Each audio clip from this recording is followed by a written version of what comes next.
한국경제신문은 사상 최고치를 갈아치운 일본 니케이 지수를 분석 보도했습니다.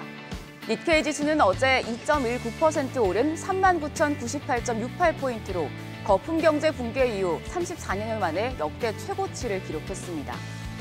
일본 증시는 자산 거품 붕괴와 미국의 리먼 브러더스 파산 쇼크에 따른 금융위기 등의 영향으로 2009년에 7,000선까지 추락했었습니다.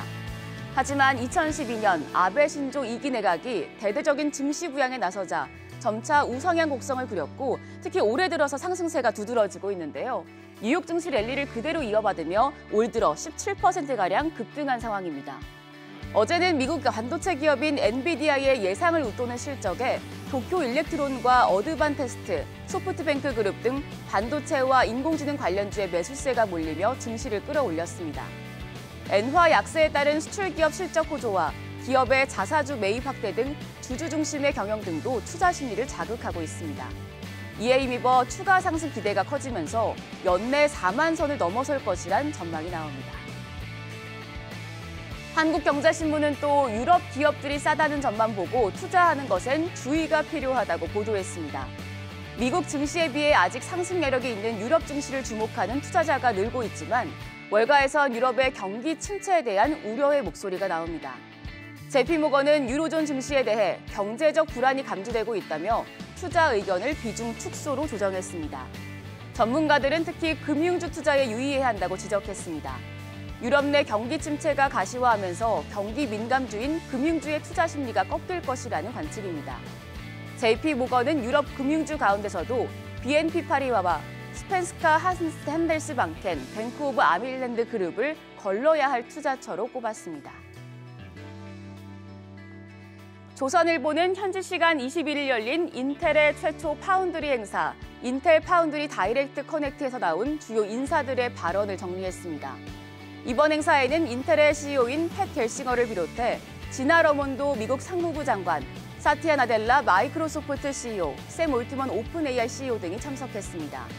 겔싱어는 이 자리에서 2027년 1.4나노미터 공정 양상을 시작한다는 구체적인 청사진을 공개하며 인텔이 반도체 파운드 리더십을 재건할 것이라고 밝혔습니다. 나델라 CEO는 마이크로소프트가 미국에서 강력한 반도체 공급망을 구축하겠다는 인텔의 노력을 적극적으로 돕겠다며 인텔의 18옹스트롬 공정으로 반도체를 생산하겠다고 해 주목받았습니다. 한편 지나 러몬도 상무장관은 곧 큰 발표가 있을 것이라며 인텔과 협상하고 있는 100억 달러, 우리 돈으로 13조 3천억 원 이상의 메가톤급 반도체 지원금 지급이 조만간 이뤄진다는 뜻을 내비쳤습니다. 다음으로 중앙일보 보겠습니다.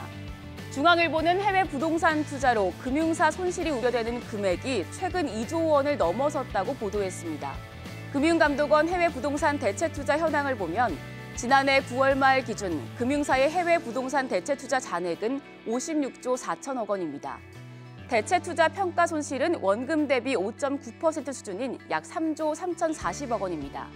이 가운데 만기 이전에 대출금을 회수하는 기한 이익 상실 사유가 발생한 사업장이 늘어나면서 2조 4,600억 원의 투자금이 회수가 어려워진 상황입니다.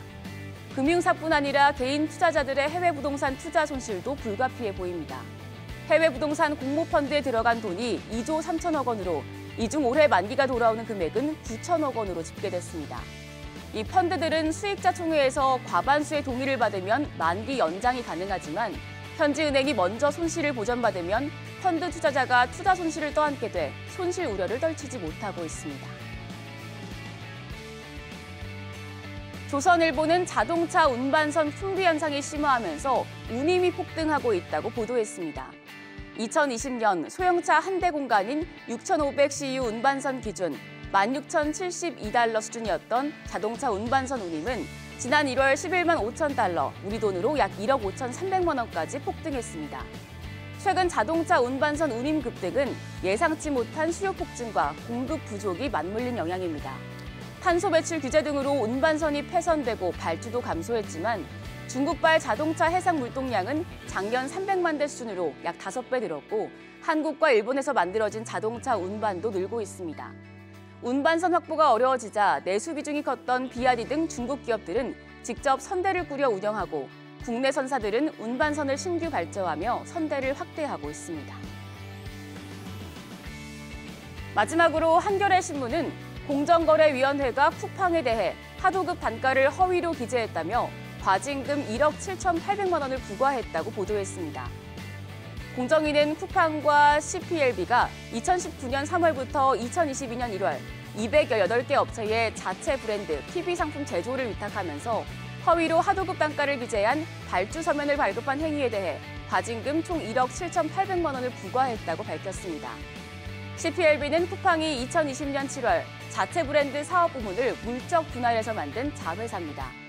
두 회사가 허위 단가를 적어 발주한 건수는 3만 1,405건, 발주 금액만 총 1,134억 원입니다. 쿠팡 측은 수급 사업자들의 PB납 상품 단가를 다른 부서에 공개되지 않도록 발주서에 허위 단가를 임시로 기재한 것이라며 공정위 결정에 불복하고 행정소송을 예고했습니다. 지금까지 조간 브리핑이었습니다.